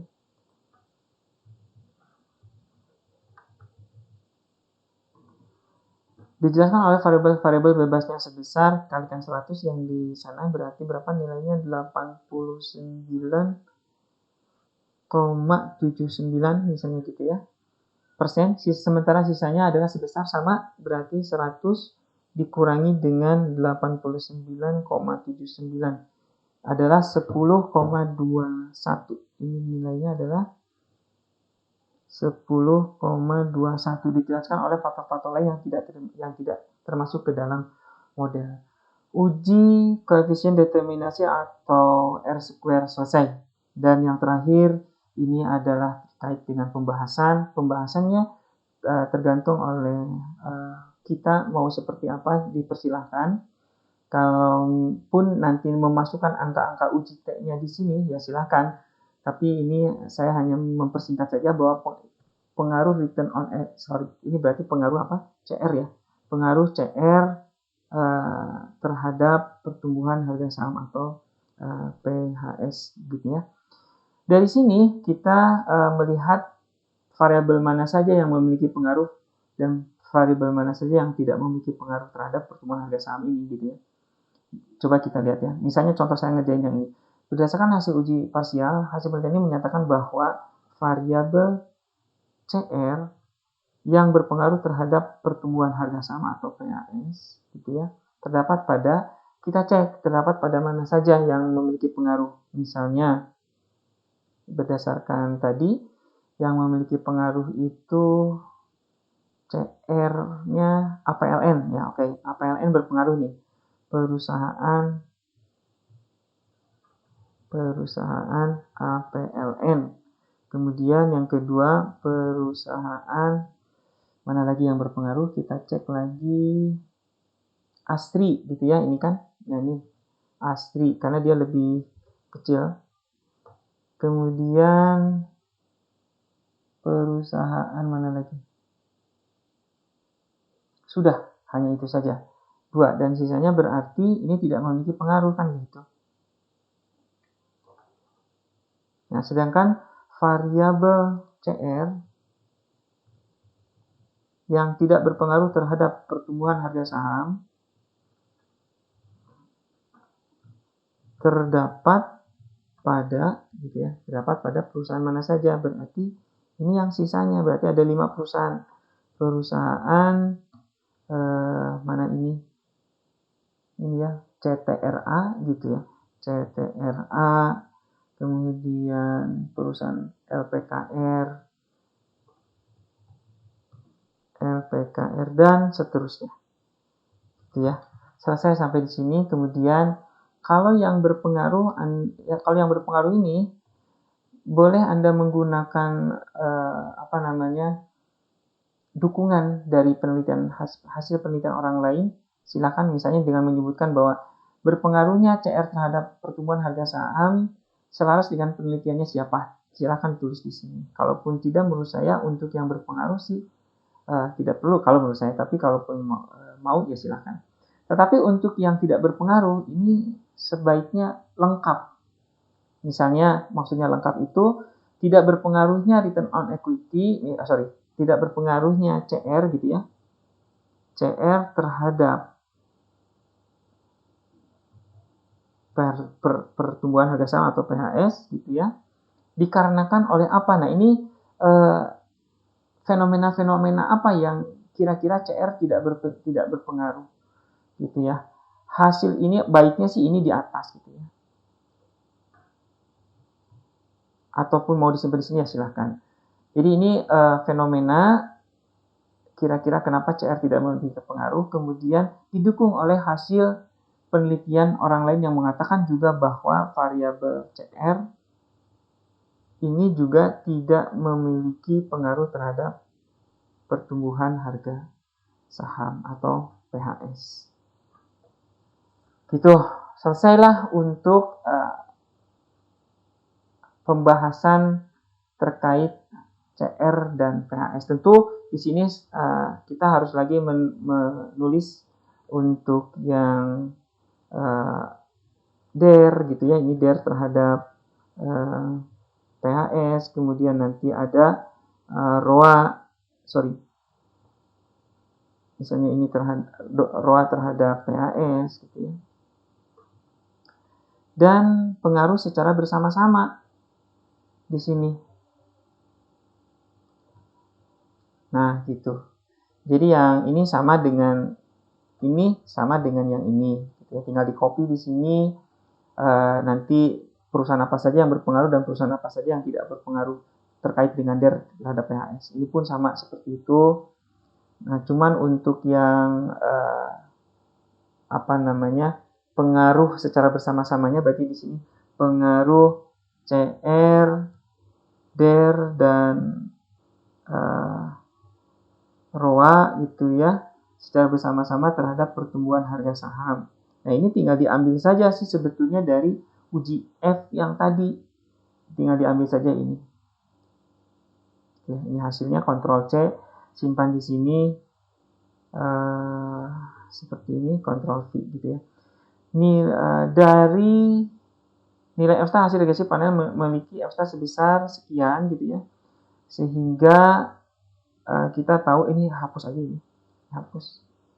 Nah gitu. Jadi pengaruh CR, DER dan ROA itu mengatakan bahwa secara bersama-sama variabel independen juga memiliki pengaruh terhadap variabel dependen. Gitu ya. Selesai jadinya ini. Atau mau dimodifikasi supaya tidak sama dengan yang ada di uji F, silahkan.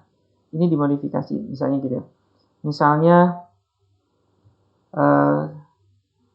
dari hasil uji F di atas gitu ya, boleh begini, dapat diketahui bahwa secara dapat diketahui bahwa nilai misalnya gitu ya, nilai F start atau F hitung sebesar gitu ya. Ini jadi ada sedikit perbedaan dengan yang ada di F hitung. Boleh tuh diedit lah gitu ya.